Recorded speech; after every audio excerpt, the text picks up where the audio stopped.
Hello, this is Ms. Kravchak, the Gifted Resource Teacher at White Oaks. This video is to give you a little bit more information about the gifted application, testing, and identification process in Virginia Beach. This workshop, done in a more online format, is designed to assist parents in better understanding the Grade 5 application process and the identification and placement for gifted services. I hope it'll also help you see the value of your input in the application. We'll be looking at all 5 steps in this process, including screening, application, testing, eligibility, and then notification and placement. The first step in the process is the screening. Every fifth grade student enrolled in Virginia Beach is screened at their school by an assessment specialist from the gifted testing office. Our students took this assessment in September. The screening instrument is called the Naglieri Nonverbal Abilities Test. The test is described by the publisher as a culture fair test, fair across gender, race, and ethnicity. The instrument uses shapes that are universal in nature, and parents can view their child's screening score on Parent View. The second step in the process is the completion of the online application by a parent or guardian. So those students who scored at the 90th percentile or above on the screening instrument are recommended for additional testing. That score came home in a letter in the mail. And if your child scored in the 90th percentile or higher, hopefully the teacher has also gotten in touch with you. But however, they don't need to be in that 90th percentile in order to be tested or referred for consideration. Anyone who has knowledge of the child's abilities, parents, guardians, teachers, they could also refer a student for consideration, even if the student does not score at the 90th percentile. A submitted application by the parent or guardian, though, begins the next step in the process. Those who wish to have their child considered for selection at Old Donation School for sixth grade need to make sure that that box is checked on the online application. If they want to apply for gifted art or gifted dance, we need to make sure that we're checking those boxes on the online application. Once it's submitted, that decision to apply for Old Donation School cannot be changed. So if they were identified gifted and you want to go back and see if they can go to Old Donation School, we can't do it after the fact. It has to be done when you complete the application. So think about that when you're looking at it and try to make that decision. There are a few links here on this slide I'm going to include in an email that I send to you as well.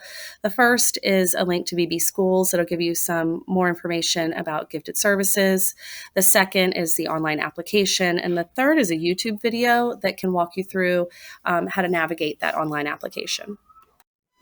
It's important to note that students who are not referred based on the fifth grade screening can be referred at a later time. They can be referred again in middle school or even in high school.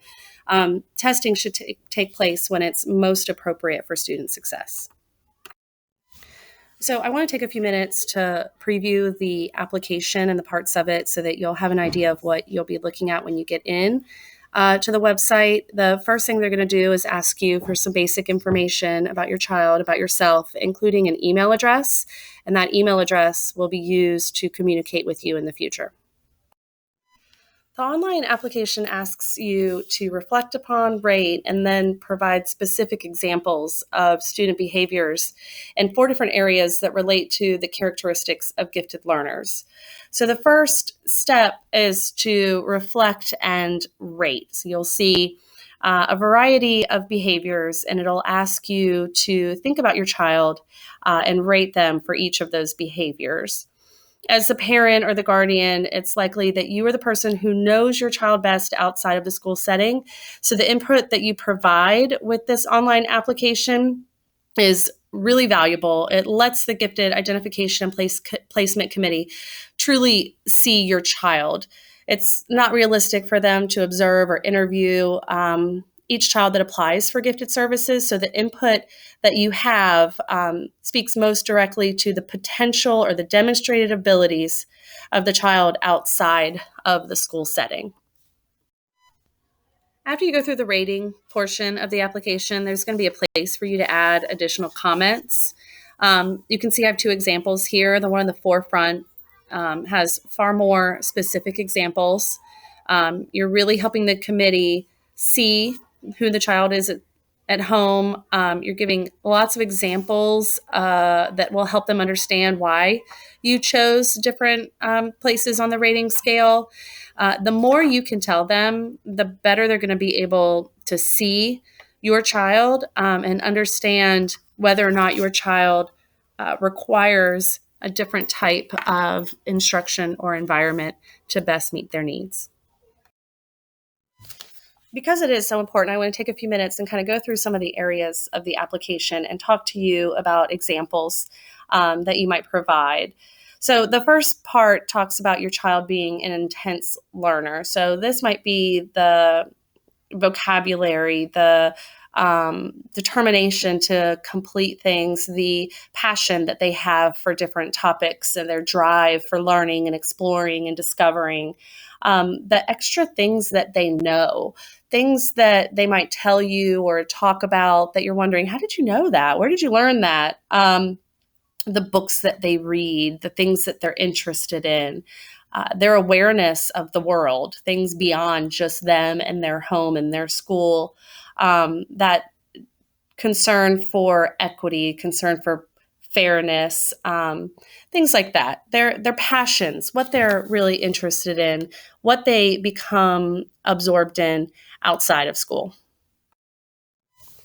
So the next thing to think about might be their analytical thinking. How quickly do they understand things that are complex? Do they show an interest in challenges or difficult problems? Do they look at things from different points of view? Are they comparing things, making connections? Will they take risks and try things that are different?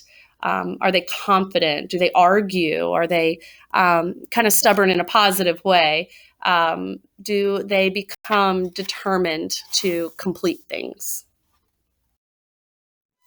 Another thing you can write about is creativity. Does your child generate ideas that are different from their peers? Do they show an imagination?